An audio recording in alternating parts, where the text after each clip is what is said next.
Climate activists have stormed the grand final of Sweden's version of Strictly Come Dancing. Oh, I mean.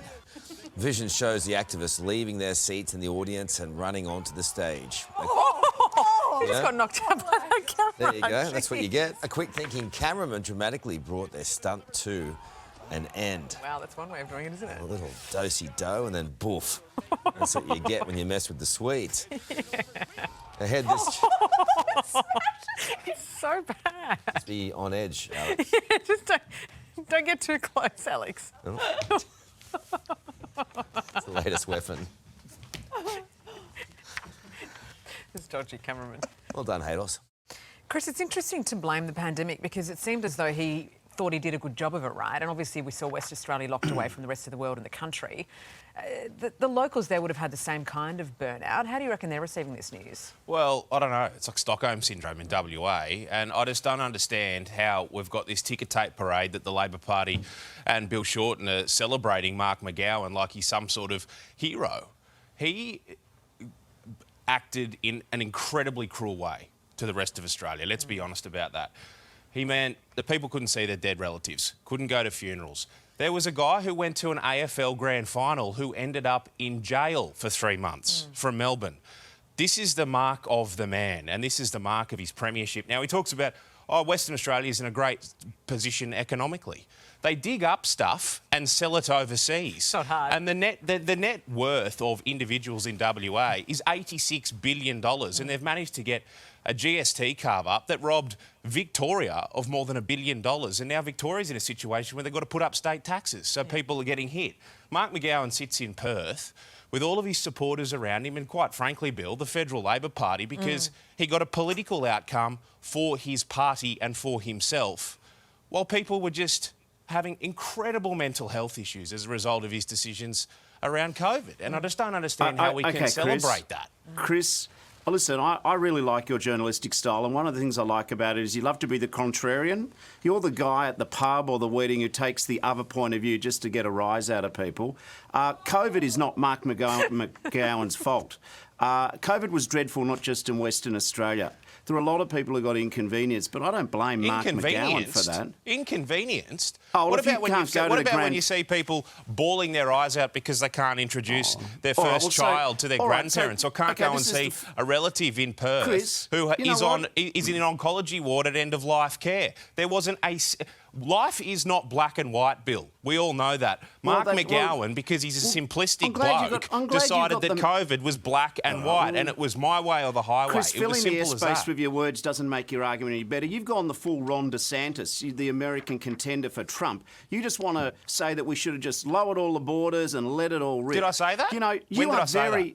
You know, you are very lucky, mate, that you've got the 2020 hindsight of rear vision goggles. I'd have done this, I'd have done that. They did it wrong. I think McGowan has done a great job. He's going out on top. And ultimately, what you and I think doesn't really matter to Mark McGowan. It's what West Australians think.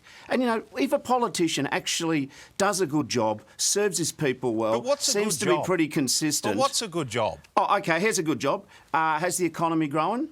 State of the States Combank says they've come number 5. Let's be serious here. I didn't mean to interrupt your question. I didn't mean to interrupt your question with an answer, mate. I'm not saying. You said what's a good job, and I got one line into it, and you just, you know, go off like Toto the dog having a little bark at me. You're calling me Ron DeSantis. Okay. You know? Oh. Hi, guys. Hi. Hey. So you know I'm still here. I mean, realistically, though... It's Chris DeSantis. It has got a ring to it, you've got to admit. Okay, but realistically... Chris Biden. we know that Mark... Guys! OK, sorry. We know that Mark McGowan isn't the only politician to claim burnout. You know, we've seen obviously Jacinda Ardern as well, Nicola Sturgeon in the UK and Scotland. So it's sort of this situation where it's a very different climate, I suppose, these days than it was. I mean, Bill, how long have you been in politics? It's been more than 15 years, right? How are you feeling about it all? Just on 15 years, I'm feeling as fresh as a daisy. No, like getting up at 5 a.m. to get a free life lecture from Chris. Ronnie. Would you ever enter politics, Well, Chris? you should keep going if you've still got the fire in the belly, and if you don't, you should move on. And, you know, congratulations to the bloke for working it out.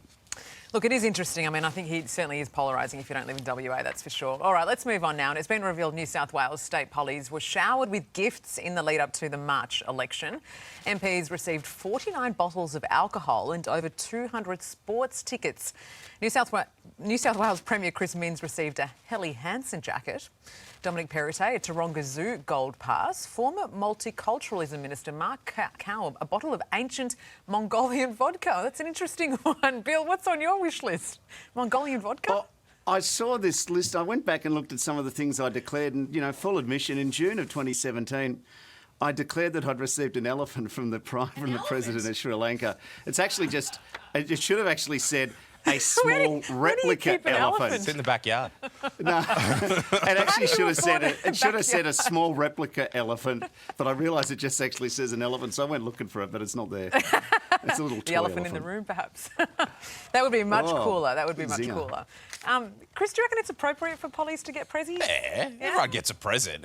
You're not going to be corrupted by a leg of ham, which is somebody who, one of the presents that got... I remember doing a story where there was... A leg of ham is expensive these days. Yeah, it's very expensive, but hardly going to, throw yourself over to the pork industry as a result of it, are you? But there's... I did do a story once, I remember, with one of my favourite. One of these lists came out, and it was the member for Wollongong, Noreen Hay, and she got an aromatherapy session for her dogs. Oh, for her dogs. I was like, I want one of those from... She had these giant Great Danes that she was getting aromatherapy for. Oh, that is so Hey, weird. Sarah, do Yes. journalists have to declare the gifts they get, or is Never. it just pollies? No comment. No comment. Oh, okay. Moving on. Moving on. And dozens of people have awaited the return of Yaya the panda back home at Beijing Zoo after being loaned to Memphis Zoo in the US for the past 20 years. She moved back home after the agreement between the two zoos failed to be renewed, ending on bad terms apparently. The 23-year-old is set to be placed in a breeding venue where she'll continue to bear the adorable black and white animals. A breeding A breeding venue, I know, yeah. Very hard I to thought- breed, apparently. Yes, it is. Well, you've got to get the right venue, Alex. The right venue, Very the right music, the right vibe. Very small Candles. window as well. Candles. So Alex has been to one of those. Yeah, there you go. What the hell was that? That was. This is the music from the breeding venue. But what was the instrument? That looked like a very sharp instrument, didn't it, Carl? It looked like something you don't want to go anywhere near. No. Maybe Avoid that's that at why it's so all hard for costs. them to bring. Oh my God.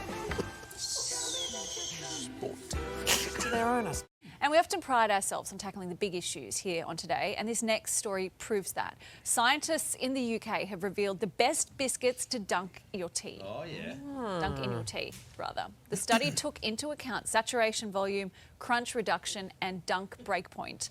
All very Yeah. scientific. Very The important. results are in. Coming in third, the humble shortbread. Delicious, sweet, crumbly. The second, digestive. Nah. Some people say they're for old people, I say they're for everyone. The winner, surprisingly, the oat biscuit. No, I think that's accurate. Look, it's not as tasty as some of the others. I like an oat biscuit. You know what? It's gonna hold its own in a cup of tea, and we know This- that for sure now. That's the problem, because when you dunk it in and it breaks and falls in, that's not non-bueno. Not good. Well, it's not that bad, because you get it at the bottom. No, gross. It's quite do, nice. yeah. Oh, yuck! Ew. You don't want It's to all lumps in your crummy. tea. Bit of Monte Carlo today. The milk arrowroot was the best for that. Just fall off. What- Just no, fall do you know off. what the classic is? Scotch finger. Yes. And you break it. And Dunk it it can in. never break in two properly. Is It there always- not one that they're missing out on there, though? I mean, this is the one that I would have Tam? thought. Yeah, it's like Tim Tam's the suck obvious it through one. the It's a straw. UK study, You do the- so Yeah, I know. Can you do Tim Tam in the morning? We should do our own Yes. one. Yeah, why not? do why don't we Right. try and see if we can do it? Yeah, Suck it up, big fella. yeah, I know. Well, that's what you do with the Tim Tam. I know. Hey? The tea. Woo! Hey there, Today fans. Sarah and What's my name again? Carl. Hey, thanks for watching our YouTube channel, though. Subscribe now for more news, special reports, and amazing Aussie stories. And Carl misbehaving, Whoa, of course. that never happens. always happens. What's she talking about? Always happens.